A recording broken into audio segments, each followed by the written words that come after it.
سے کہ میرے آدم کو سجدہ کرو، میرے آدم کو سجدہ کرو، تو فرشتوں نے سجدہ کیا، سب فرشتوں نے بولیے سجدہ کیا۔ جب سب نے سجدہ کیا الا ابلیس، تو اللہ نے بتایا کہ صرف ایک بدبخت وہ تھا کہ جس نے سجدہ کرنے سے بولیے انکار کر دیا، اس نے سجدہ نہ کیا، باقی سب نے سجدہ کر لیا۔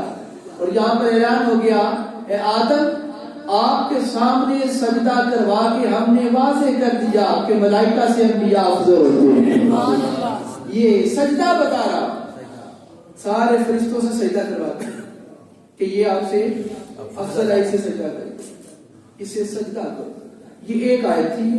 دوسری آیت میں فرمایا اذ قال ربک للملائکۃ انی جاعل فی الارض خلیفہ، کہ اے بندہ خدا، مخلوق خدا، فرشتوں سے بھی کلام ہو رہا ہے کہ دیکھو فرشتوں، یہ میں زمین میں اپنا خلیفہ بنا رہا ہوں۔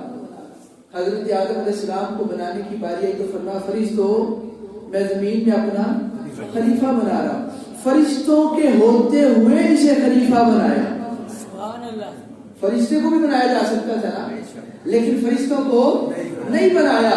فرشتوں کی موجودگی میں ایک نیا بشر تیار کر کے اسے خلافت دی۔ اے فرشتوں تمہیں خلافت نہیں دی، اسے خلافت دے کر واضح کر رہا ہوں انبیاء ملائکہ سے افضل ہوتے ہیں۔ سبحان اللہ، محبت سے پھر بول دی سبحان اللہ۔ انبیاء ملائکہ سے افضل ہوتے ہیں۔ اب تیسری میں یہاں پر آیت پیش کر رہا ہوں آپ کے سامنے، قرآن کریم کی تیسری دلیل ہے وَعَلَّمَ آدَمَ الْأَسْمَاءَ كُلَّهَا۔ اللہ تعالیٰ نے حضرت آدم کو اسماء نام یاد کروائے، ہر چیز کے نام یاد کروائے۔ حضرت آدم علیہ السلام کو اللہ نے خود یاد کروائے، جس سے اللہ خود یاد کروانا اسے کہتی ہے حضرت آدم علیہ السلام خود نام یاد کروائے۔ فرشتوں کو بھی بتایا گیا تھا، اور ایک دن اللہ رب العزت نے فرمایا فرشتوں بتاؤ وہ نام جو میں نے تمہیں سکھائے تھے نا، وہ نام سناؤ۔ سب فرشتوں نے ہاتھ باندھ کے عرض کیا مولا وہ تو جانتا ہے، ہم نہیں جاننے والے، وہ تو جانے، تیرا علم جانتا ہے۔ اللہ رب العزت نے پھر فرمایا آدم وہ نام سناؤ۔ فرشتوں کو بھی یاد کروائے تھے اور حضرت آدم کو بھی۔ جناب آدم کھڑے ہوئے سارے نام سنا دیے۔ اب یہاں پر اللہ تعالیٰ نے فرما دیا نام دونوں کو یاد کروائے تھے، لیکن جو علم انبیاء کو عطا فرمایا وہ فرشتوں پر ہی عطا فرمایا، کیونکہ یہ علم صرف انبیاء کے پاس تھا، حضرت آدم کے پاس تھا، تو علم کی بنیاد پر بھی فرما دیا انبیاء ملائکہ سے افضل ہوتے ہیں، انبیاء ملائکہ سے افضل ہوتے ہیں۔ اب یہاں پر یہ تین آیتیں پیش کرنے کے بعد میں آپ کو اپنے قریب کرتا چلوں۔ قرآن کریم فرقان حمید کی ان تین آیات کو دلیل بنا کر حواس خمسہ کی طرف آپ کو لے کے جانے لگا ہوں۔ ذرا تھوڑا سا آمادہ ہو جائیں اور توجہ سے ذرا یہ بات باقی سن لیں۔ سب سے پہلی چیز تو یہ ہے کہ اللہ تعالیٰ نے اپنے انبیاء کو ظاہری قوتیں بھی عطا فرمائی ہیں اور باطنی قوتیں بھی عطا فرمائی ہیں۔ ظاہری قوتیں مراد کیا ہے؟ جو ہمیں نظر آتی ہیں، جو ہمیں نظر آتی ہیں۔ اس طرح باطنی قوتیں وہ ہوتی ہیں جو ہمیں نظر نہیں آتی۔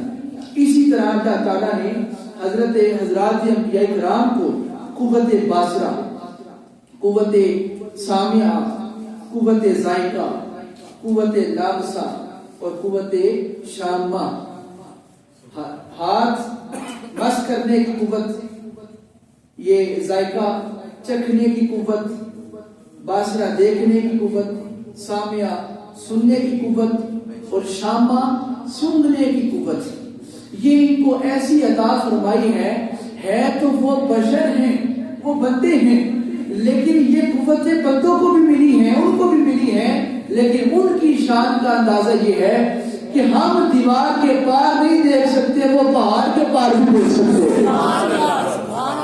ہماری قوت یہاں تک محدود ہے، ہماری قوتیں بولنی یہاں تک محدود ہیں، لیکن ان کی قوتیں کیا کہتی ہیں؟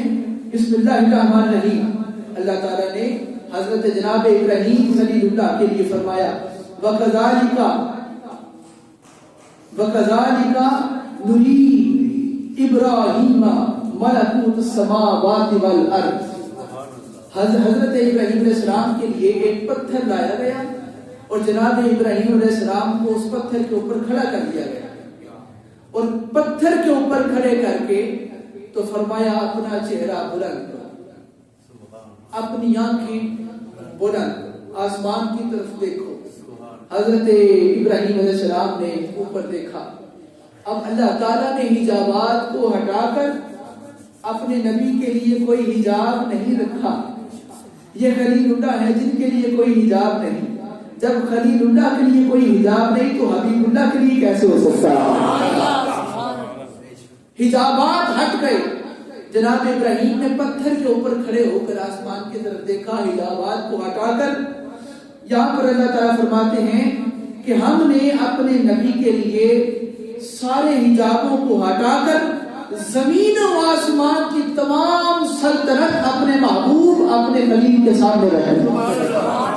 حضرت جناب ابراہیم نے اس پتھر پہ کھڑے ہو کے صرف آسمان کو نہیں دیکھا بلکہ جنتوں کو دیکھا، لوح و کرسی کو دیکھا، یعنی ہر شے کو پتھر کے اوپر کھڑے ہو کر کے دکھایا. لا کے نہیں، زمین پہ پتھر پہ کھڑے کر کے دکھا دیا. اب یہاں سے میں ایک جملہ لینا چاہتا ہوں کہ حضرت ابراہیم علیہ السلام اگر پتھر پہ کھڑے ہو کے ہر چیز تک سکتے ہیں تو آمینہ کلال گنبد خضرا میں رہتے ہوئے ہمیں کیوں نہیں دیکھ سکتا؟ حضرت جناب ابراہیم علیہ السلام نے ساری سلطنت کو دیکھا. یہ جناب ابراہیم کی معراج تھی. یہ ابراہیم علیہ السلام کی بولیے معراج تھی کہ ہر چیز دکھا دی. یہ ان کی قوت باصرہ تھی، بصارت کی قوت، دیکھنے کی قوت. اب تھوڑا سا آگے چلیں. قوت سامعہ قرآن کہتا ہے، یہ سورہ نمل ہے. بسم اللہ الرحمن الرحیم. حضرت سلیمان علیہ السلام کا لشکر آ رہا تھا. کس کا بولیے؟ حضرت سلیمان علیہ السلام کا لشکر آ رہا تھا اور جناب سلیمان علیہ السلام کا لشکر ابھی 3 میل کے فاصلے پر تھا. ہوا میں تھا اور 3 میل کے فاصلے پر تھا اور 3 میل کے فاصلے پر تھا اور ابھی آ رہا تھا. یہاں تک کہ ابھی زمین پر اترتا اور قریب آتا. حضرت سلیمان علیہ السلام کے اس دور کا واقعہ سنیں کہ ایک چونٹی نے، ابھی وہ لشکر آیا نہیں، ابھی وہ لشکر نظر نہیں آیا کہ وہ چونٹی پہلے بول پڑی. کیا کہتی ہے؟ وہ کہتی یا ایھا النمل. وہ سردار تھی چونٹیوں کی. قرآن نے اسے اپنے اندر بیان فرمایا ہے. اب دیکھیں کیسا واقعہ ہے جسے قرآن بیان فرما رہا ہے. یا ایھا النمل ادخلوا مساکنکم. اپنے گھروں کے اندر چلی جاؤ، گھس جاؤ، داخل ہو جاؤ. ادخلوا، داخل ہو جاؤ. کہیں حضرت سلیمان علیہ السلام کا لشکر کہیں انہیں پتہ بھی نہ چلے، غیر شعوری طور پر انہیں علم بھی نہ ہو اور تم مسلی جاؤ، ان کے قدموں تلے آ جاؤ، ملیا میٹ ہو جاؤ، اپنے گھروں کے اندر داخل ہو جاؤ. وہاں چونٹی بات کر رہی تھی، یہاں حضرت سلیمان علیہ السلام نے چونٹی کی بات کو سن لیا. کہاں سے؟ 3 میل کا فاصلہ، 3 میل کا فاصلہ.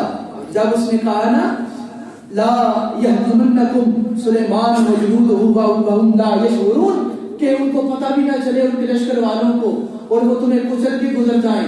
اپنی